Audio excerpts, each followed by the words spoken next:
নমস্কার, আমি অনুরাধা কর্মকার।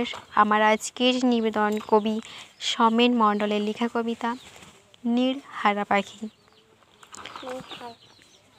নীড়হারা পাখিটার মনেও কোনো দুঃখ নেই আজ। ঝড় এসে কতবার উড়িয়ে নিয়ে গেছে তার ভালোবাসার ছোট্ট একটুকু বাসাকে। কত সুখের স্মৃতি মুহূর্তে ধ্বংস হয়ে গেছে, তবুও কিছুই যায় আসে না তার।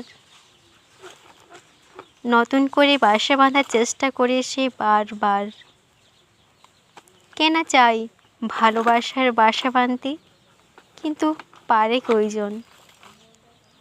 গোধূলি আলোর ডানায় মেঘে উড়ে শুকনো গাছের কোটরে কাটিয়ে দিতে পারে সে সারাটা জীবন। ধন্যবাদ।